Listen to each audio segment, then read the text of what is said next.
Domingo de Ramos, de la Pasión del Señor, el Evangelio del día. En el nombre del Padre, y del Hijo, y del Espíritu Santo. Amén. Domingo 29 de marzo de 2026. Los invitamos, hermanos y hermanas, a suscribirse al canal y dejar sus intenciones en los comentarios. Lectura del Santo Evangelio según San Mateo. Jesús compareció ante el procurador Poncio Pilato, quien le preguntó: ¿Eres tú el rey de los judíos? Jesús respondió: Tú lo has dicho. Pero nada respondió a las acusaciones que le hacían los sumos sacerdotes y los ancianos. Entonces le dijo Pilato: ¿No oyes todo lo que dicen contra ti? Pero él nada respondió, hasta el punto de que el procurador se quedó muy extrañado. Con ocasión de la fiesta de la Pascua, el procurador solía conceder a la multitud la libertad del preso que quisieran. Tenían entonces un preso famoso, llamado Barrabás. Dijo pues Pilato a los ahí reunidos: ¿A quién quieren que les deje en libertad, a Barrabás o a Jesús, que se dice el Mesías? Pilato sabía que se lo habían entregado por envidia. Estando él sentado en el tribunal, su mujer mandó decirle: No te metas con ese hombre justo, porque hoy he sufrido mucho en sueños por su causa. Mientras tanto, los sumos sacerdotes y los ancianos convencieron a la muchedumbre de que pidieran la libertad de Barrabás y la muerte de Jesús. Así, cuando el procurador les preguntó a cuál de los dos quieren que le suelte, ellos respondieron: a Barrabás. Pilato les dijo: ¿Y qué voy a hacer con Jesús, que se dice el Mesías? Respondieron todos: Crucifícalo. Pilato preguntó: ¿Pero qué mal ha hecho? Mas ellos seguían gritando cada vez con más fuerza: Crucifícalo. Entonces Pilato, viendo que nada conseguía y que crecía el tumulto, pidió agua y se lavó las manos ante el pueblo, diciendo: Yo no me hago responsable de la muerte de este hombre justo. Allá ustedes. Todo el pueblo respondió: Que su sangre caiga sobre nosotros y sobre nuestros hijos.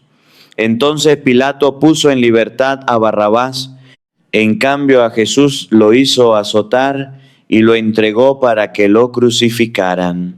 Los soldados del procurador llevaron a Jesús al pretorio y reunieron alrededor de él a todo el batallón. Lo desnudaron, le echaron encima un manto de púrpura, trenzaron una corona de espinas y se la pusieron en la cabeza. Le pusieron una caña en su mano derecha y, arrodillándose ante él, se burlaban diciendo: «¡Viva el Rey de los judíos!» y le escupían. Luego, quitándole la caña, lo golpeaban con ella en la cabeza. Después de que se burlaron de él, le quitaron el manto, le pusieron sus ropas y lo llevaron a crucificar. Al salir, encontraron a un hombre de Cirene, llamado Simón, y lo obligaron a llevar la cruz. Al llegar a un lugar llamado Gólgota, es decir, lugar de la calavera, le dieron a beber a Jesús vino mezclado con hiel. Él lo probó, pero no lo quiso beber. Los que lo crucificaron se repartieron sus vestidos, echando suertes, y se quedaron sentados ahí para custodiarlo. Sobre su cabeza pusieron por escrito la causa de su condena: Este es Jesús, el Rey de los judíos. Juntamente con él crucificaron a 2 ladrones, uno a su derecha y el otro a su izquierda. Los que pasaban por ahí lo insultaban moviendo la cabeza y gritándole: Tú que destruyes el templo y en 3 días lo reedificas, sálvate a ti mismo. Si eres el Hijo de Dios, baja de la cruz. También se burlaban de él los sumos sacerdotes, los escribas y los ancianos, diciendo: Ha salvado a otros y no puede salvarse a sí mismo. Si es el Rey de Israel, que baje de la cruz y creeremos en él. Ha puesto su confianza en Dios, que Dios lo salve ahora, si es que de verdad lo ama, pues él ha dicho: soy el Hijo de Dios. Hasta los ladrones que estaban crucificados a su lado lo injuriaban. Desde el mediodía hasta las 3 de la tarde se oscureció toda aquella tierra, y alrededor de las 3 Jesús exclamó con fuerte voz: Elí, Elí, lema sabactani, que quiere decir: Dios mío, ¿por qué me has abandonado? Algunos de los presentes al oírlo decían: está llamando a Elías. Enseguida uno de ellos fue corriendo a tomar una esponja, la empapó en vinagre y, sujetándola a una caña, le ofreció de beber. Pero los otros le dijeron: déjalo, vamos a ver si viene Elías a salvarlo. Entonces Jesús, dando de nuevo un fuerte grito, expiró. Aquí todos se arrodillan y guardan silencio por unos instantes. Entonces el velo del templo se rasgó en 2 partes, de arriba a abajo. La tierra tembló y las rocas se partieron. Se abrieron los sepulcros y resucitaron muchos justos que habían muerto. Y después de la resurrección de Jesús, entraron en la ciudad santa y se aparecieron a mucha gente. Por su parte, el oficial y los que estaban con él custodiando a Jesús, al ver el terremoto y las cosas que ocurrían, se llenaron de un gran temor y dijeron: verdaderamente este era Hijo de Dios. Esa es la palabra de Dios. Gracias a Dios. Hay algo que sucede cuando una persona ya no tiene nada que perder. Algo extraño, desconcertante, casi sobrenatural. Deja de defenderse, deja de gritar, deja de justificarse. Y en ese silencio que podría confundirse con derrota, algo más grande que el ruido del mundo empieza a hablar con una claridad que aturde a quienes lo rodean. Así fue Jesús frente a Pilato. Así fue Jesús frente a la turba. Así fue Jesús en la cruz. Y así, aunque quizás no lo hayamos pensado de esta manera, puede ser también nuestra historia si aprendemos a mirar lo que hoy la palabra nos viene a decir. Hermanos, hermanas, bienvenidos.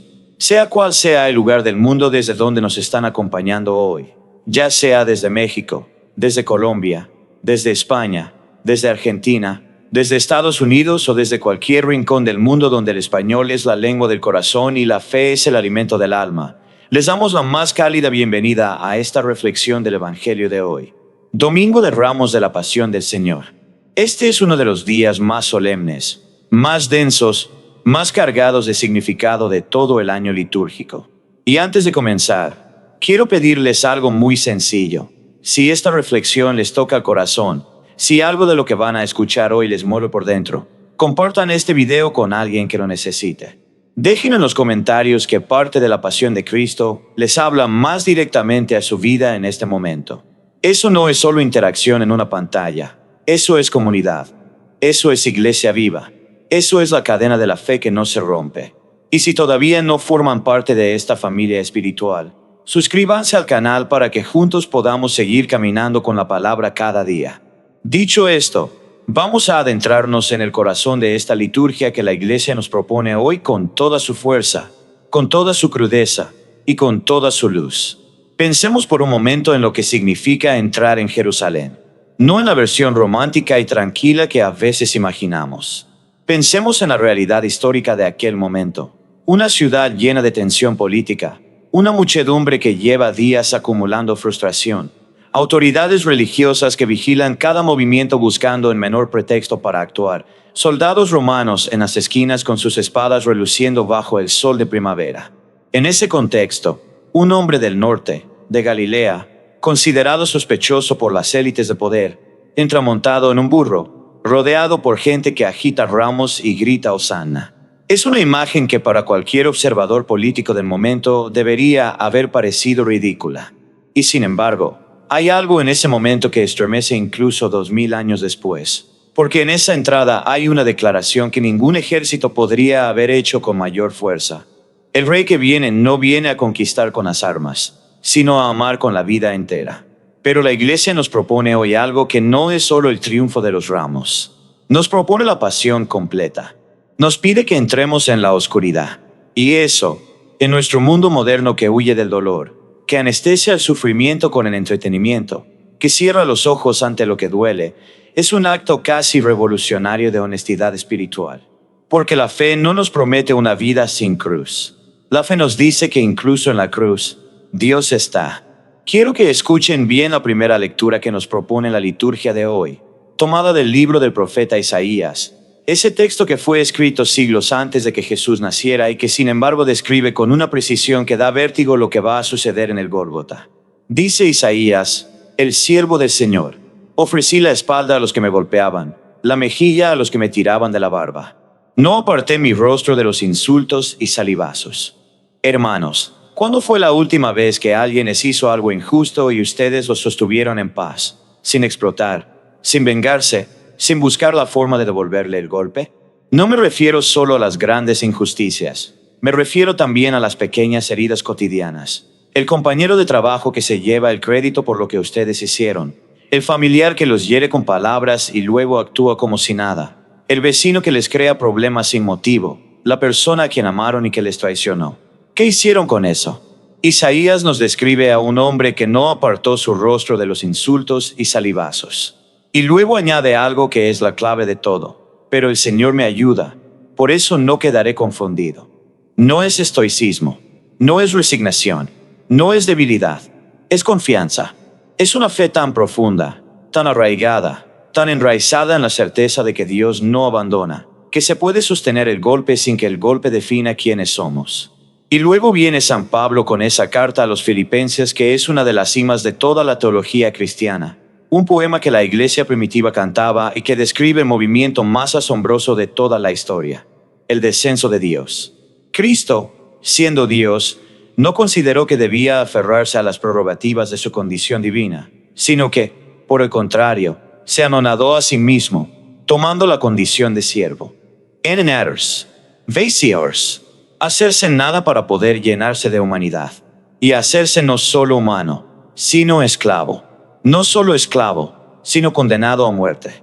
No solo condenado a muerte, sino crucificado, que era la muerte más infamante, la más dolorosa, la más pública, la reservada para los peores criminales y los esclavos rebeldes. Ese es el camino que eligió Dios. No el camino de la gloria inmediata, el camino del descenso, el camino de la kenosis, del vaciamiento total. Y Pablo nos dice que precisamente por eso, precisamente a causa de esa obediencia que llegó hasta la muerte de cruz, Dios lo exaltó sobre todas las cosas. Hermanos, esto no es un accidente teológico. Esto es el corazón del mensaje cristiano, y es completamente contrario a la lógica del mundo. El mundo nos dice, asciende, domina, acumula, controla, protégete, impón. El Evangelio nos dice, desciende, sirve, da, suelta, confía, ama. Y luego añade algo que el mundo considera ingenuo, que en ese descenso está la verdadera exaltación, que en ese vaciamiento está la verdadera plenitud, que en esa muerte está la semilla de la resurrección. Ahora entremos en el Evangelio de la Pasión según San Mateo, y hagámoslo despacio, porque cada escena es un mundo, cada personaje es un espejo en el que podemos vernos, y no siempre lo que vemos es cómodo. La primera escena que me sacude es el silencio de Jesús ante Pilato. El procurador romano le hace la pregunta que en ese momento era la más peligrosa de todas. ¿Eres tú el rey de los judíos? Y Jesús responde con 3 palabras que en el griego original son aún más enigmáticas de lo que parecen en la traducción. Tú lo has dicho. No es una negación, no es una confirmación entusiasta. Es una respuesta que le devuelve la pregunta al que pregunta, que invita a la reflexión, que no se pliega a la lógica del interrogatorio político. Y luego, frente a todas las acusaciones que lanzan los sumos sacerdotes y los ancianos, Mateo nos dice que Jesús nada respondió. Y Pilato se quedó muy extrañado. Claro que se quedó extrañado. En ese mundo, como en el nuestro, el que calla pierde. El que no se defiende es culpable. El que no grita su inocencia es condenado. Y sin embargo Jesús calla. ¿Por qué? No es ignorancia, no es cobardía, no es que no tenga argumentos. Es que hay momentos en que el silencio habla más fuerte que cualquier discurso. Es que hay verdades que no pueden ser capturadas por el lenguaje de poder. Es que Jesús sabe algo que Pilato no sabe, que este juicio no es el verdadero juicio, que esta condena no es la última palabra, que el tribunal que importa no está en el pretorio romano, sino en el corazón de Dios. Y frente a esa certeza, ¿qué necesidad hay de defenderse? Hermanos, ¿cuánta energía gastamos defendiéndonos? ¿Cuántas horas de nuestra vida invertimos en justificarnos, en dar explicaciones que nadie pedía, en construir argumentos para probar que somos buenos, que tenemos razón, que los demás están equivocados? El silencio de Jesús frente a Pilato no es derrota, es libertad. Es la libertad de quien sabe que su identidad no depende del veredicto de los hombres. Y luego viene ese momento que ha fascinado a los teólogos y los artistas durante 20 siglos, la mujer de Pilato. Su nombre no aparece en el texto, pero su voz sí. Manda un mensaje a su marido en medio del juicio: no te metas con ese hombre justo, porque hoy he sufrido mucho en sueños por su causa. Una mujer pagana, esposa de un funcionario imperial, tiene un sueño que la perturba y que la impulsa a intervenir en un proceso judicial que aparentemente no le incumbe. Y sin embargo, esa voz no es escuchada. La voz de la conciencia, la voz del sueño, la voz que dice este hombre es justo, es ignorada. Pilato tiene ante sí la advertencia de su propia mujer y decide hacer caso a la turba. ¿Cuántas veces hemos ignorado esa voz interior que nos dice esto está mal? No hagas esto. Ese camino lleva al daño. ¿Cuántas veces hemos apagado la voz de la conciencia para hacer lo que la presión social, el grupo, el miedo a quedar mal nos pedían? Pilato no es solo un personaje histórico. Pilato somos nosotros cada vez que sabemos lo que es justo y hacemos lo contrario porque nos da miedo el precio que habría que pagar por hacer lo correcto. La escena de Barrabás es igualmente inquietante. Hay en esa costumbre de la Pascua algo que revela la profunda perversidad de las multitudes. Se les da a elegir entre un asesino conocido y un inocente desconocido, y eligen al asesino. No porque sean malvados en el sentido de que se levantan por la mañana pensando en hacer el mal, sino porque los sumos sacerdotes y los ancianos, dice Mateo, los convencieron, los manipularon, utilizaron el miedo, el resentimiento, la tribología de poder para orientar la elección de la muchedumbre. Y la muchedumbre, que ese mismo domingo de Ramos había gritado Hosana, ese mismo viernes grita crucifícalo. ¿Les suena familiar? ¿Cuánto tiempo les llevó a las redes sociales convertir lo que era admirado ayer en lo que hoy se cancela? ¿Cuántas veces hemos visto que el mismo grupo que aplaudía al líder carismático, al emprendedor exitoso, al artista de moda, se convierte en la turba que lo destruye cuando el poder cambia de manos o cuando alguien con intereses distintos decide orquestar el cambio de opinión? La muchedumbre que grita Hosana y la que grita crucifícalo no son dos grupos distintos. Son el mismo ser humano en dos momentos distintos. Y eso nos debería hacer pensar mucho antes de sumarnos irreflexivamente a cualquier turba, digital o física, que señala y condena. Pilato se lava las manos. Ese gesto se ha convertido en un símbolo universal de la cobardía moral, de la irresponsabilidad disfrazada de neutralidad. Pero fijémonos bien en lo que hace. No niega que Jesús es inocente. Dice, yo no me hago responsable de la muerte de este hombre justo. Reconoce la injusticia y la permite, porque lavarse las manos es también una forma de participar en ella. La neutralidad ante la injusticia no es virtud, es complicidad. Y la respuesta de la multitud escala hasta un nivel que hace estremecer. Que su sangre caiga sobre nosotros y sobre nuestros hijos. Una maldición que se autoimponen, un grito que la historia ha utilizado de formas terribles y que necesitamos entender en su contexto para no distorsionarlo. La Iglesia es clara. Ese grito no es la base de ningún antisemitismo.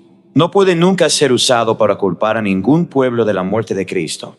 El Concilio Vaticano II fue inequívoco en esto. La responsabilidad de la pasión recae sobre la humanidad entera, sobre el pecado de todos, sobre nuestra complicidad colectiva con el mal. Si queremos buscar quienes cargamos con esa sangre, no hace falta mirar a ningún otro pueblo. Basta con mirar dentro de nosotros mismos. Luego viene la flagelación y las burlas de los soldados. Y aquí el texto de Mateo tiene una densidad casi insoportable. Le ponen un manto de púrpura, una corona de espinas, una caña como cetro. Se arrodillan ante él burlándose. Louis Quipon.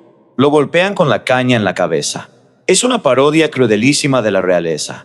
Es como si la historia entera se condensara en ese pretorio. el verdadero rey del universo siendo ridiculizado con los símbolos del poder terrenal, la púrpura que se pone sobre sus heridas, la corona que perfora su cabeza, el cetro con el que lo golpean. Todo lo que el poder humano considera signo de gloria se convierte, en ese momento, en instrumento de tortura. Y Jesús lo sostiene. Mateo no nos dice que grite, que insulte, que reclame. Está ahí, presente en su dolor. Y ese estar presente en el dolor sin escapar de él, sin anestesiarse, sin huir, es uno de los actos más radicalmente humanos y divinos que la historia ha registrado. Camino al Gólgota encuentran a Simón de Cirene y lo obligan a llevar la cruz. Simón no se ofrece voluntariamente, al menos no en el relato de Mateo. Lo agarran, lo obligan. Era un viajero que pasaba por ahí, venido de Cirene, en la actual Libia. De repente su vida normal se interrumpe y se convierte en parte de la historia más importante de la humanidad. A veces Dios nos llama de esa forma, no con una invitación elegante, sino con una interrupción de nuestra rutina que nos pone delante de algo más grande que nosotros mismos. A veces la cruz no la elegimos, se nos impone. Y la pregunta no es si vamos a cargar con ella, sino cómo vamos a hacerlo. Al llegar al Gólgota, que significa lugar de la calavera, le ofrecen a Jesús vino mezclado con hiel, una bebida que en aquella época funcionaba como un analgésico rudimentario. Lo prueba y no lo quiere beber. Ha decidido estar totalmente presente en su sufrimiento. Ha decidido no anestesiarse. Ha decidido vivir cada segundo de esa agonía en plena conciencia. Ese detalle me parece de una profundidad enorme. Hay dolores que tenemos que sostener con los ojos abiertos para que su significado no se pierda. Lo crucifican. Se reparten sus vestidos echando suertes, cumpliendo sin saberlo el Salmo 22. Ponen sobre su cabeza el letrero que indica el delito. Este es Jesús, el rey de los judíos. Pilato quiso que dijera simplemente el que se dice rey de los judíos. Pero la ironía de la providencia hizo que ese letrero fuera, sin que nadie lo supiera, la declaración más verdadera de toda la historia. Crucifican con él a 2 ladrones, uno a cada lado. Y los que pasan lo insultan, mueven la cabeza, lo desafían. Si eres el Hijo de Dios, baja de la cruz. Los sumos sacerdotes se suman a la burla. Has salvado a otros y no puede salvarse a sí mismo. Y aquí llegamos al núcleo más desconcertante de toda la pasión. El punto que ha generado más reflexión teológica, más poesía, más arte, más silencio contemplativo que cualquier otro momento de las Escrituras. Desde mediodía hasta las 3 de la tarde, se oscureció toda aquella tierra. La naturaleza misma responde al drama que se está desarrollando en ese cerro. Y entonces, alrededor de las 3, Jesús exclama con voz fuerte: Elí, Elí, lema sabactani. Dios mío, ¿por qué me has abandonado? Este grito que nos incomoda, que nos perturba, que nos hace preguntarnos cómo es posible que el Hijo de Dios sienta el abandono del Padre. Hay teólogos que han llenado bibliotecas tratando de explicarlo, pero yo creo que a veces lo más honesto es no explicarlo demasiado rápido. Dejar que nos golpee, dejar que nos diga algo sobre la profundidad de la solidaridad de Dios con nuestra experiencia humana. Porque si hay algo que los seres humanos sienten en los momentos de mayor sufrimiento es precisamente eso, el abandono. La sensación de que Dios no está, de que el cielo está cerrado, de que las oraciones suben y rebotan contra un techo de silencio. Y Jesús lo gritó, no lo reprimió, no lo decoró con palabras piadosas, lo gritó con voz fuerte. Y en ese grito, paradójicamente, encontramos la mayor cercanía de Dios con nuestra humanidad. Dios no nos dice desde el cielo, yo nunca he sentido lo que sienten. Dios nos dice desde la cruz, yo también grité ese grito. Yo también sentí ese silencio. Y sin embargo seguí. Y por eso sé lo que es estar donde estás. Hermanos, este grito de abandono es también el inicio del Salmo 22, que Jesús está recitando. Y ese salmo termina con una declaración de confianza total en Dios. Lo que parece desesperación es en realidad oración. Lo que parece derrota es en realidad la expresión más profunda de la fe. La fe que no desaparece cuando Dios parece haber desaparecido. Quiero detenerme aquí, en este grito de Jesús, y conectarlo con algo que está sucediendo en nuestro mundo mientras celebramos esta liturgia. porque la pasión de Cristo no es solo un evento del pasado. La pasión de Cristo continúa en todos los cuerpos y todas las almas que hoy sufren de manera injusta en nuestro mundo. Hoy, mientras rezamos esta pasión, hay 239 millones de personas en el mundo que necesitan asistencia humanitaria urgente. 318 millones de personas enfrentan niveles críticos de hambre.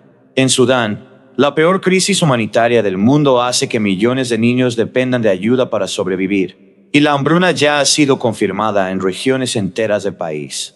En Gaza, las cifras de muertos han superado los 70.000 desde octubre de 2023, y la comunidad internacional sigue discutiendo mientras los cuerpos se acumulan. En Ucrania, 4 años de guerra de escala total han dejado millones de personas desplazadas y necesitadas de asistencia. En Yemen, casi el 80% de la población, es decir, prácticamente todo el país, necesita alguna forma de ayuda humanitaria. Los niños de Kobane mueren de frío porque no hay calefacción ni atención médica. En Afganistán, solo se puede ayudar a 1 de cada 4 niños que sufren desnutrición aguda.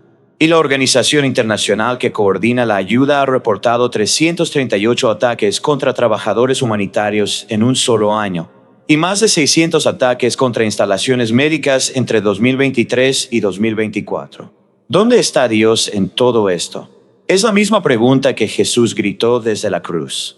Y la respuesta que la fe nos da no es una explicación cómoda. La respuesta es que Dios está en cada uno de esos cuerpos que sufren. Que cada niño que muere de hambre en Sudán es, en el sentido más radical de las Escrituras, parte del cuerpo místico de Cristo que sigue sufriendo su pasión. Que cada refugiado que cruza el mar en una balsa es portador del mismo Jesús que peregrinó a Egipto de noche para huir de la violencia de Herodes. Que cada mujer que es víctima de la violencia de la guerra es imagen de María al pie de la cruz. Y que el mundo que mira para otro lado, que prefiere el entretenimiento al compromiso, que elige la comodidad propia antes que la solidaridad con el otro, es también, aunque nos duela reconocerlo, imagen de Pilato lavándose las manos. No estamos llamados a la desesperación. Estamos llamados a la responsabilidad. A ver, a movernos, a hacer algo, aunque sea pequeño, aunque parezca insuficiente frente a la magnitud del dolor. Porque el Evangelio no nos exige ser héroes. Nos exige no ser indiferentes. Volvamos al texto. Jesús muere. Mateo lo describe con una sobriedad desgarradora. Jesús, dando de nuevo un fuerte grito, expiró. No hay grandes frases de despedida aquí, como en Lucas o en Juan. Solo ese último grito y el silencio. Y luego sucede algo extraordinario. El velo del templo se rasga en 2 partes, de arriba a abajo. La tierra tiembla, las rocas se parten, se abren los sepulcros, los muertos resucitan. El velo del templo es teológicamente crucial. Era el velo que separaba el lugar santísimo del resto del santuario. El velo que marcaba el límite entre lo sagrado y lo profano, entre Dios y los hombres. Solo el sumo sacerdote podía cruzarlo, y solo una vez al año, en el día de la expiación. Cuando ese velo se rasga, no de abajo a arriba como si alguien lo hubiera jalado desde la parte inferior, sino de arriba a abajo, como si lo desgarrara una mano invisible que viene desde lo alto. Lo que esa imagen está diciendo es que Dios mismo ha retirado la barrera. Que el acceso a lo divino ya no está reservado a una clase sacerdotal, a un rito, a un pueblo, a un momento del año. Que la muerte de Cristo ha abierto la puerta de la presencia de Dios a toda la humanidad, para siempre. Y luego viene la confesión del centurión, un soldado romano, apagano, un hombre que ha presenciado la ejecución de cientos o quizás miles de personas en su carrera militar. Un hombre entrenado para no sentir. Y sin embargo, al ver el terremoto y las cosas que ocurrían, lleno de temor dice, verdaderamente este era hijo de Dios. No es el sumo sacerdote quien dice esto. No es el escriba erudito. No es el discípulo que ha estado siguiendo a Jesús durante 3 años. Es el soldado del ejército de ocupación. Es el extranjero. Es el que menos debería comprender lo que está viendo. Y lo comprende. O mejor dicho, lo siente. Lo reconoce. Porque hay verdades que la mente académica puede perderse y que el corazón que está abierto, aunque venga de donde venga, puede captar. Hermanos, ¿cuál es la lección de este Domingo de Ramos para nosotros? hombres y mujeres del año 2026, en este mundo convulso y en tantos aspectos oscuro? Creo que la primera lección es la del coraje del amor. Jesús no entró en Jerusalén porque fuera fácil. Entró porque era su misión y porque amaba. El amor auténtico no espera condiciones perfectas, no espera que el camino sea seguro, no espera que todos entiendan y aplaudan. El amor entra, sabiendo el costo, porque no puede hacer otra cosa. Y eso nos interpela. ¿Cuánto de lo que llamamos amor en nuestras vidas es en realidad comodidad? ¿Cuánto de lo que llamamos compromiso es en realidad conveniencia? La segunda lección es la del silencio como fortaleza. El silencio de Jesús frente a Pilato no es pasividad. Es la expresión de una persona que ha encontrado su identidad en algo más profundo que el veredicto de los hombres. En un mundo que nos obliga a responder a todo, a reaccionar a cada provocación, a defender cada milímetro de nuestra reputación digital, el silencio de Jesús es una pedagogía radical. Hay momentos en los que no responder es la respuesta más poderosa. Hay ofensas que no merecen el honor de nuestra energía. Hay tribunales ante los que el silencio habla más que cualquier defensa. La tercera lección, y quizás la más urgente para este momento que vivimos, es la de no lavarse las manos. Pilato sabía lo que era justo. Pilato tenía el poder para hacer lo correcto. Y no lo hizo porque prefirió la paz con la turba antes que la paz con su conciencia. En nuestro mundo hay muchos Pilatos. Personas con poder, con influencia, con capacidad de cambiar las cosas, que frente al sufrimiento de los inocentes eligen la comodidad política, la conveniencia económica, el silencio que no compromete. Y cada uno de nosotros tiene su pequeño tribunal en el que ejerce esa misma tentación.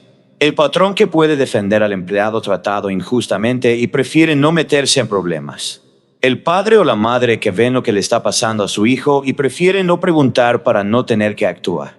El feligrés que sabe que algo no está bien en su comunidad y prefiere mirar para otro lado. Pilato es una postura interior que todos conocemos, y el Evangelio de hoy nos invita a abandonarla. La cuarta lección es la del grito honesto. Jesús gritó su abandono. No lo guardó. No lo suavizó con palabras piadosas.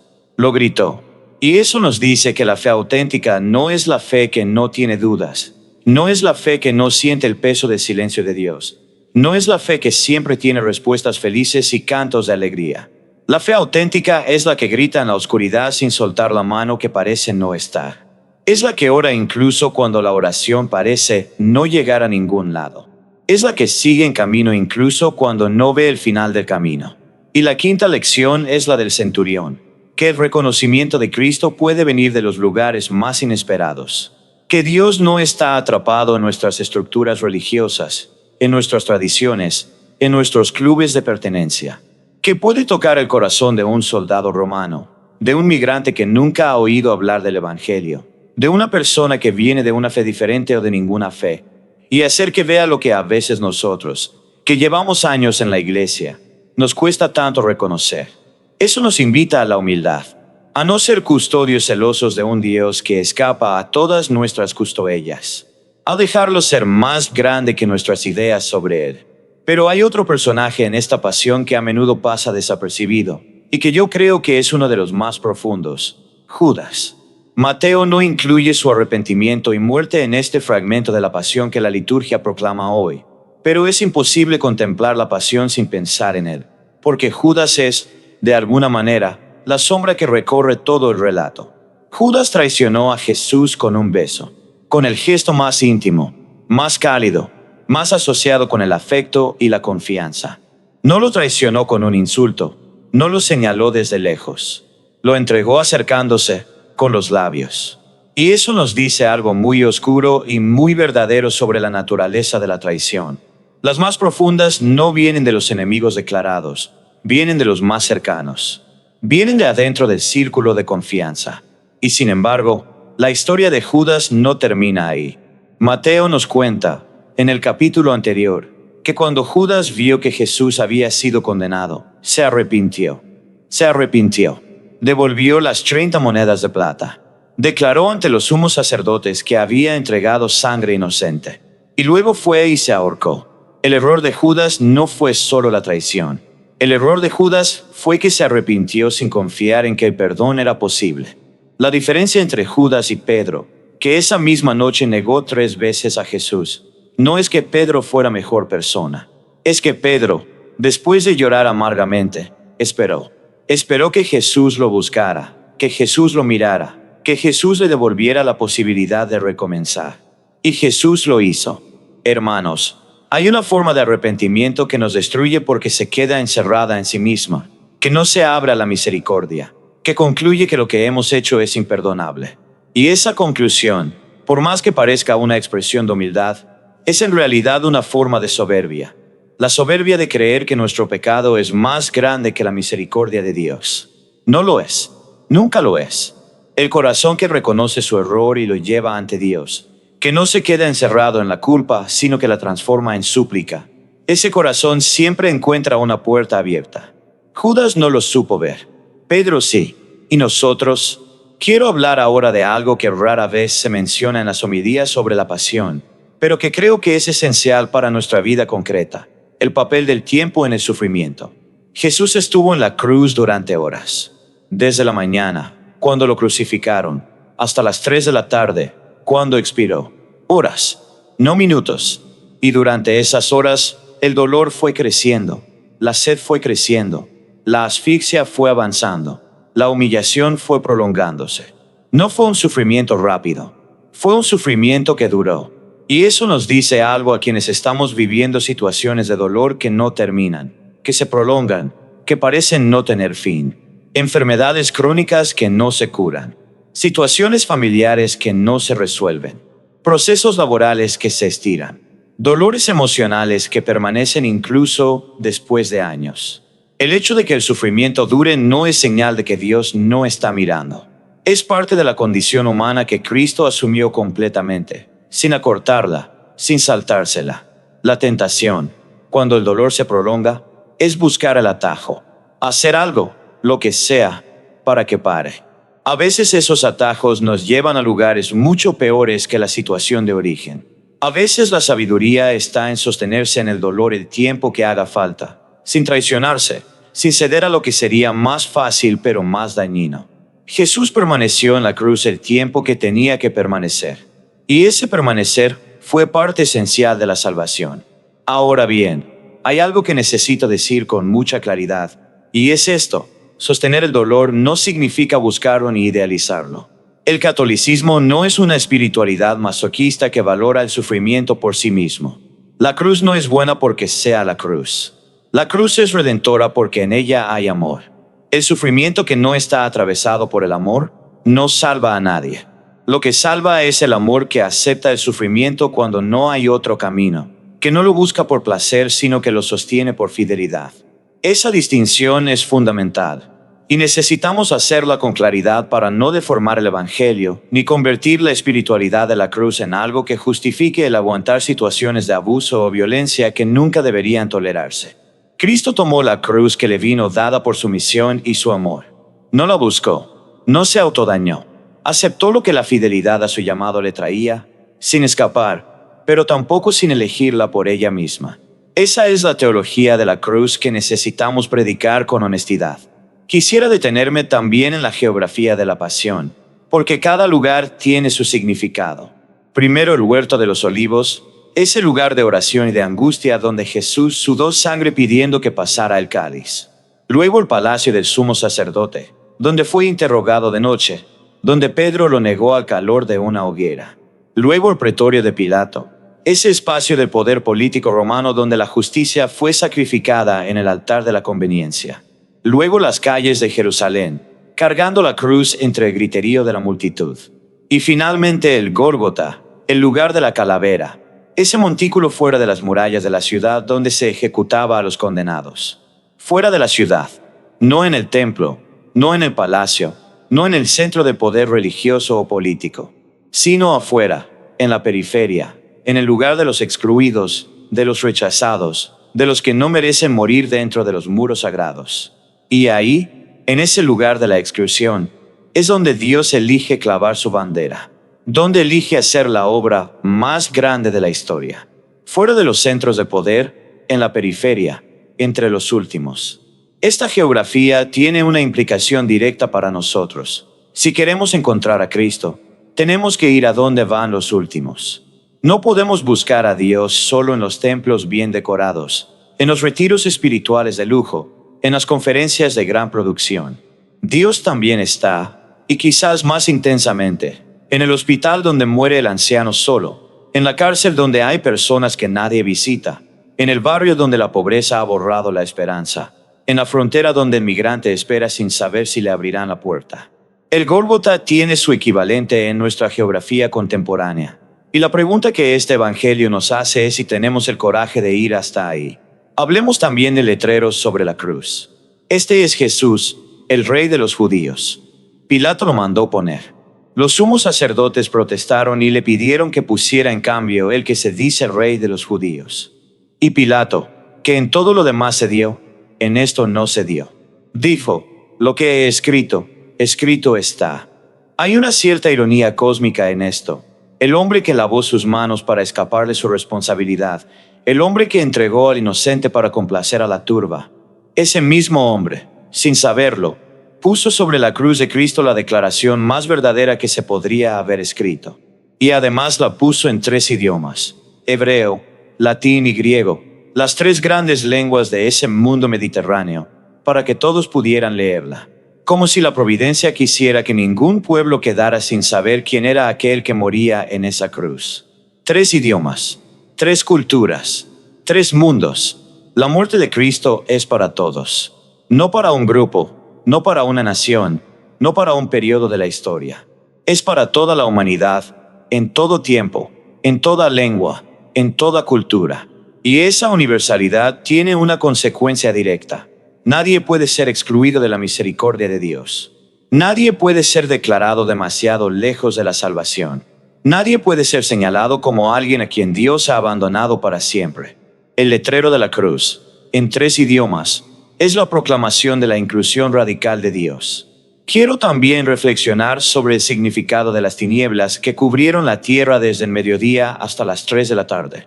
Históricamente hay debate sobre si esto fue un eclipse, un fenómeno meteorológico o una expresión teológica del evangelista para señalar la magnitud de lo que estaba ocurriendo. Pero más allá de la discusión histórica, el significado espiritual es de una profundidad enorme. La oscuridad que cubrió el mundo en el momento de la muerte de Cristo es imagen de la oscuridad que cubre el alma humana cuando no tiene la luz de Dios, y también imagen de la oscuridad que el mismo Dios eligió habitar para transformarla desde adentro. No estamos ante un Dios que ilumina la oscuridad desde afuera, lanzando luz sobre ella sin tocarla.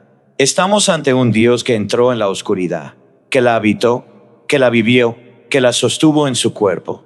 Y eso cambia todo, porque cuando estamos en nuestra propia oscuridad, no le estamos pidiendo a Dios que baje desde un cielo luminoso para rescatarnos.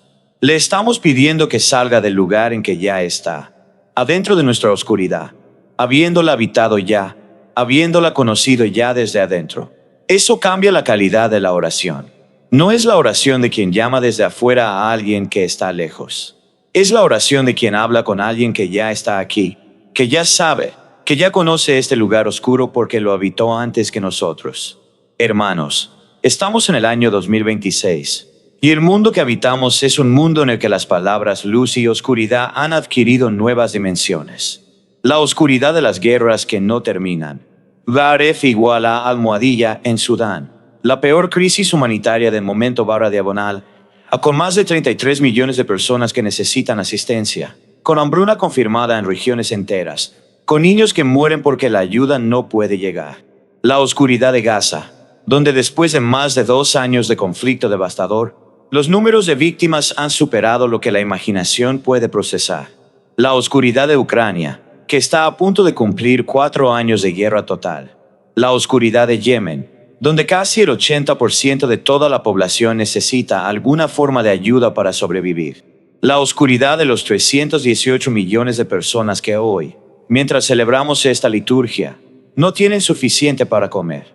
Estas oscuridades son reales, son cuerpos reales, son nombres reales, aunque no los conozcamos. Y la pasión de Cristo nos dice que Dios está en esa oscuridad, no como espectador, como víctima, como el que sufre en cada uno de esos cuerpos.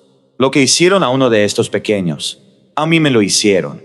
Esta frase del juicio final de Mateo, que está en otro capítulo pero que ilumina todo el Evangelio, nos dice que el Cristo que hoy vemos morir en la cruz no dejó de morir en la historia.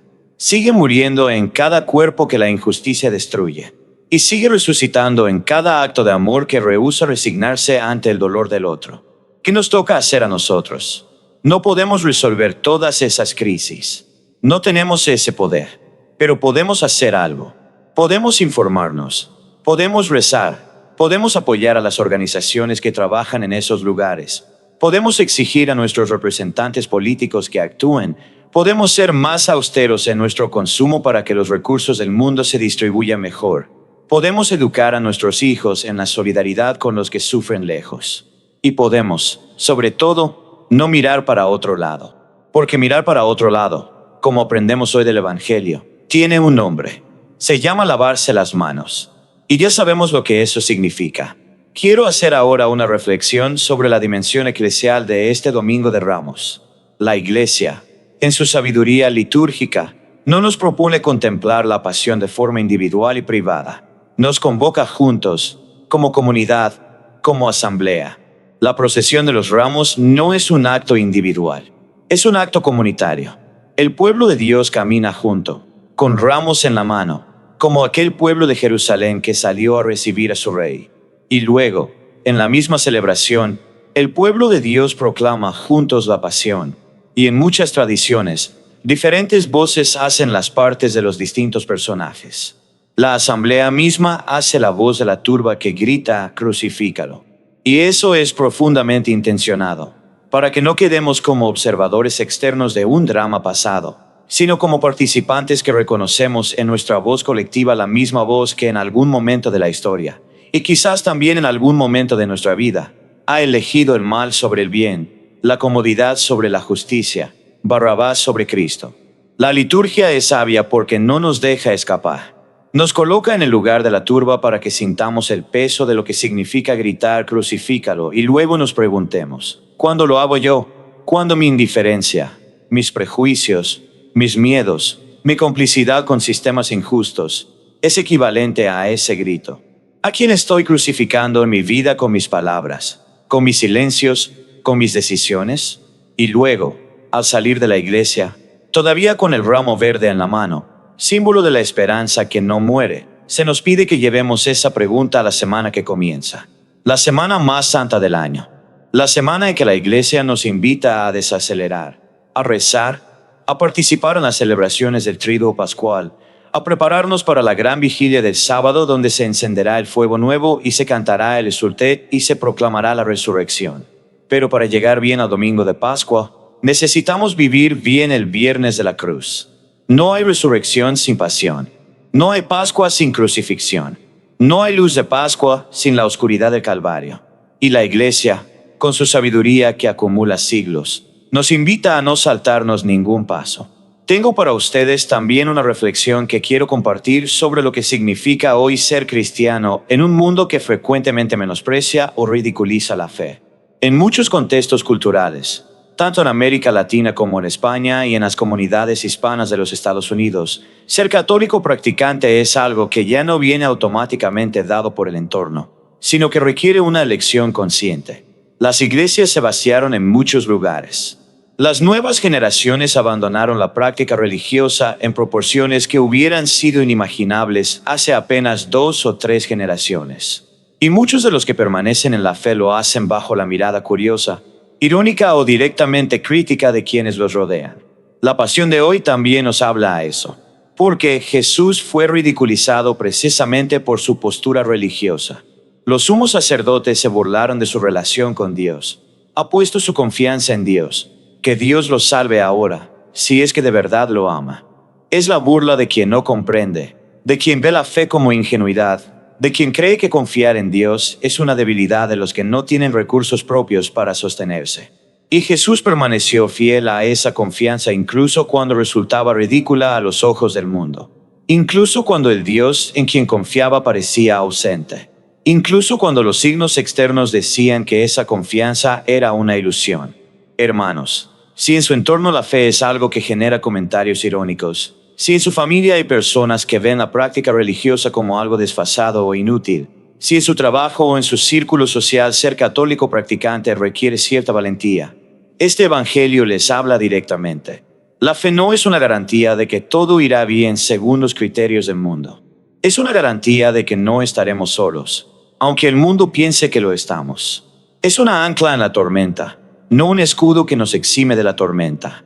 Y esa fe que se sostiene en la oscuridad, que permanece fiel cuando los signos externos dicen que no tiene sentido, esa es la fe que el mundo necesita ver.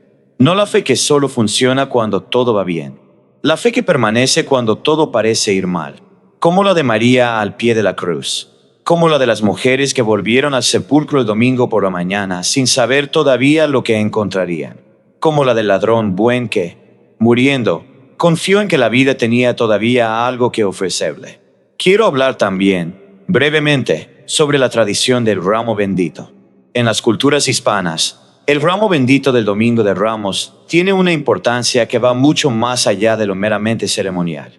Se lleva a casa, se coloca en un lugar de honor, a veces se guarda durante todo el año, se usa en ritos de bendición del hogar. En algunos países, cuando alguien muere, se le pone un ramo bendito entre las manos. En otros, se quema al año siguiente para hacer las cenizas del miércoles siguiente. Este ciclo simbólico es hermoso. El ramo que saludó al rey que viene a morir se convierte en las cenizas que nos recuerdan que somos polvo y en polvo nos convertiremos. Pasión, muerte, polvo, nueva vida. El círculo se cierra y se abre al mismo tiempo. Ese ramo en la mano de cada uno de nosotros, hoy, no es solo un adorno. Es una postura. Es una declaración de pertenencia. Es decir, yo soy de los que salieron a recibir a este rey que viene montado en un burro, que viene a darse, que viene a morir de amor. Soy de los que eligieron este rey sobre todos los otros reyes que el mundo ofrece. Y esa elección tiene consecuencias en mi vida cotidiana, en cómo trato a los demás, en cómo uso mis recursos, en cómo ejerzo el poder que tengo, en cómo me relaciono con el sufrimiento propio y ajeno. El ramo en la mano es una pregunta que hay que responder con la vida entera. ¿De qué lado estás? ¿Con el rey que da o con el rey que acumula? ¿Con el poder que sirve o con el poder que domina? ¿Con el amor que se entrega o con el amor que posee? Hermanos, cerramos esta larga contemplación de la pasión volviendo al comienzo, a esa imagen que abrió nuestra reflexión, la persona que ya no tiene nada que perder. Jesús en ese pretorio, frente a Pilato, no tenía nada que defender. Ya había entregado todo. Ya había dado su vida entera a la misión que el Padre le confió. Ya no le quedaba nada que acumular, nada que proteger, nada que ganar con las estrategias del poder. Y por eso podía estar en paz. Por eso podía callar. Por eso podía mirar a Pilato con esa mirada que el propio Pilato no pudo sostener. Y paradójicamente, esa persona que aparentemente no tiene nada que perder es la persona más libre de toda la escena. Más libre que Pilato, que tiene el poder pero está atrapado por el miedo a la turba. Más libre que los sumos sacerdotes, que tienen la autoridad religiosa pero están prisioneros de su resentimiento y su envidia. Más libre que los soldados, que tienen las armas pero están atados a las órdenes de un sistema que los usa. Solo Jesús, que no tiene nada, es completamente libre. Esa libertad que nace de la entrega total es lo que el Evangelio nos propone como camino, no como algo que se consigue de un día para otro, como una dirección, un horizonte, una orientación de vida. Solta, dar, confiar, no aferrarse, no acumular defensas, no construir muros, sino abrirse, entregarse, dejarse vaciar para poder llenarse de lo que verdaderamente importa. Y eso, en nuestro mundo de 2026, donde todo nos empuja a protegernos, a asegurarnos, a acumular recursos materiales, relacionales, digitales para enfrentar un futuro incierto, es una propuesta que suena a locura. Pero es la misma locura de la cruz que San Pablo le predicó al mundo griego y romano, y que 2000 años después sigue siendo escándalo para unos y necedad para otros, pero para los que creen, fuerza de Dios y sabiduría de Dios. Que así sea para cada uno de nosotros en esta Semana Santa que comienza. Quiero hacer aquí una pausa para invitarles también a revisitar algunas de las reflexiones anteriores que hemos compartido en este canal. Si están buscando profundizar en el sentido del sufrimiento desde la perspectiva del Evangelio, si quieren entender mejor cómo la Semana Santa nos habla en nuestra vida concreta de hoy, les animo a explorar los videos anteriores disponibles en este canal. Cada reflexión del Evangelio del día es un paso en un camino que se construye poco a poco, y juntos, con la comunidad que crece cada día en torno a la palabra, podemos acompañarnos mejor en ese camino. Busquen en el canal las reflexiones de las últimas semanas de Cuaresma y verán cómo todo este tiempo litúrgico forma un arco hermoso que nos lleva precisamente a este momento. Ahora permítanme hablar de algo que me parece fundamental entender sobre este Domingo de Ramos: la paradoja de la entrada y la pasión. La Iglesia, con una sabiduría que va mucho más allá de cualquier estrategia pastoral, decidió que este día tenga dos momentos que parecen contradictorios. Primero, la procesión con ramos, la alegría de Hosana, la entrada triunfal. Y luego, en la misma celebración, la lectura de la pasión completa, con toda su crudeza, con toda su injusticia, con toda su oscuridad. ¿Por qué? Porque la vida cristiana es exactamente esa paradoja. No podemos quedarnos solo con el Hosana. El Hosana sin la cruz es sentimentalismo. Es religiosidad de superficie que se derrumba en cuanto llega la primera tormenta. Y no podemos quedarnos solo con la cruz. La cruz sin la resurrección es desesperación, es nihilismo disfrazado de espiritualidad. La Iglesia nos obliga a sostener las dos cosas al mismo tiempo, a entrar en Jerusalén con alegría y a saber que esa misma ciudad nos va a pedir que soportemos el Gólgota, a celebrar y a llorar, a esperar y a sufrir, a creer y a dudar. Todo en el mismo día, todo en la misma vida, todo en el mismo corazón. Eso es lo que significa ser discípulo de Cristo. No una vida sin contradicciones.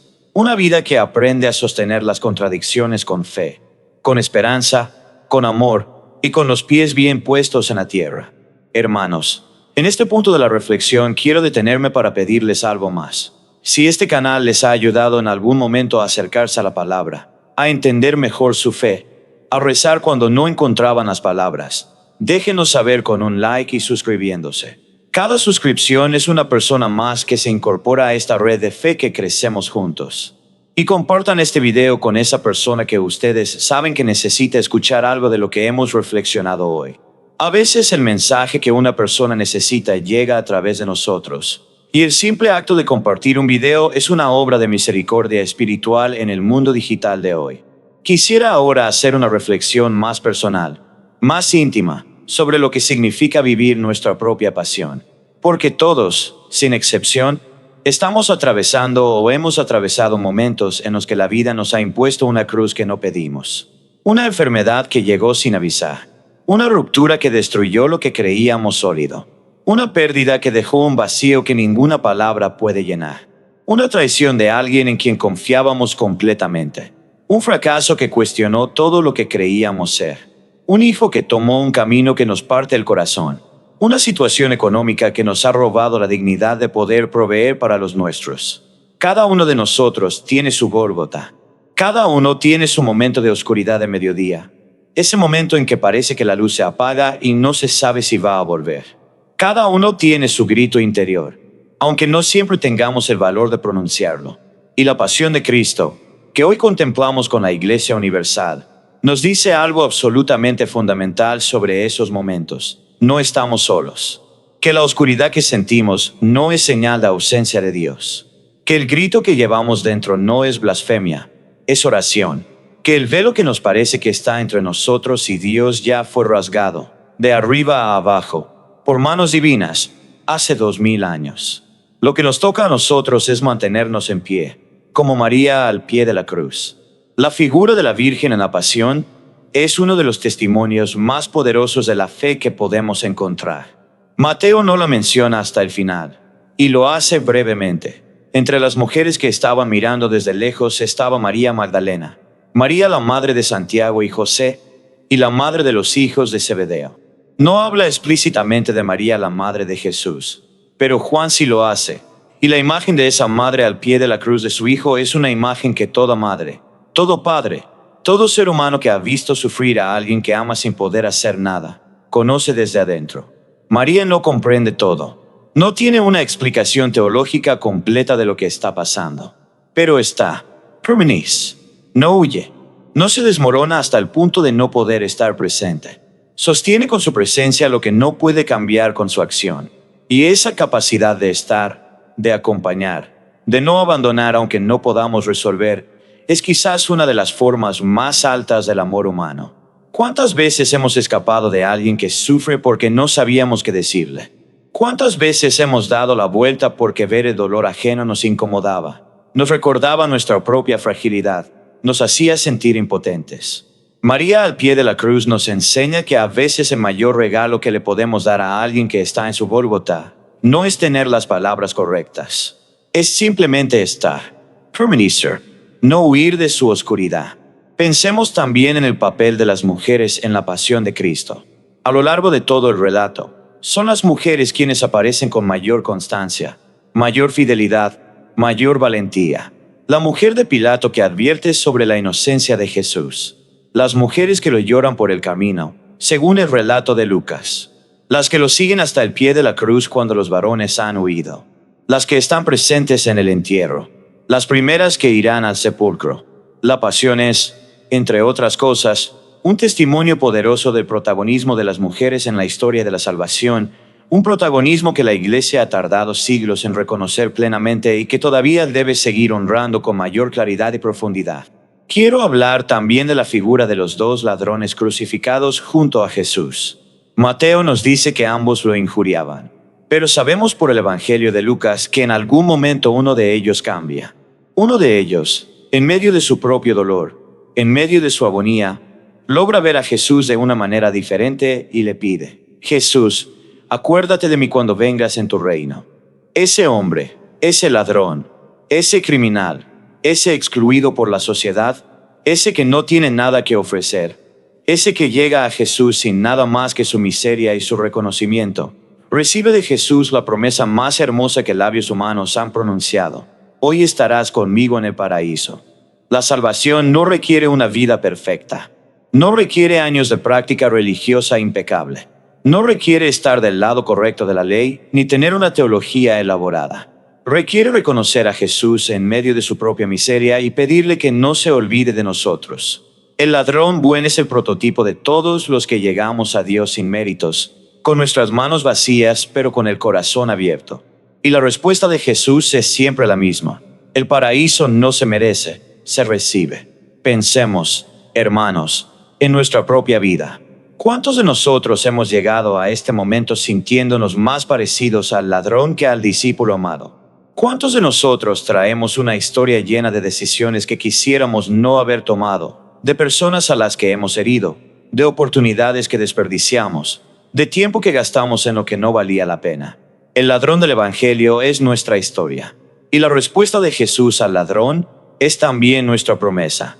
Hoy, mientras el mundo grita, mientras las guerras siguen, mientras los niños mueren de hambre, mientras las injusticias se acumulan, mientras la historia parece repetir sus errores más dolorosos en bucle sin fin, el Evangelio de este Domingo de Ramos nos invita a hacer una sola cosa: mirar la cruz. No como derrota, no como fin, sino como el lugar donde Dios dice, con más claridad que en ningún otro momento: estoy aquí, no te he abandonado. Lo que parece el fin es el umbral del comienzo. La oscuridad que cubrió la tierra desde mediodía hasta las 3 de la tarde no fue el final. El velo rasgado no fue destrucción sino apertura. El grito de abandono no fue el último sonido, porque vino después la calma. Vino el entierro en el sepulcro prestado. Vino el sábado de silencio. Y luego, ya lo sabemos, aunque hoy no estamos todavía en ese punto del relato litúrgico, vino la mañana que lo cambió todo. Pero necesitamos vivir estos días. Necesitamos sentarnos en la oscuridad del Viernes Santo sin saltarnos directamente a la alegría del domingo. Porque la fe que no pasa por el Viernes Santo es una fe sin raíces. Es una fe que la primera tormenta se lleva. Y el mundo de hoy necesita creyentes con raíces profundas, no creyentes de superficie. Les invito a que esta Semana Santa no sea solo un ejercicio ritual. Les invito a que sea un encuentro real con el Jesús de la cruz. Que abran el Evangelio despacio y lo lean como si lo leyeran por primera vez.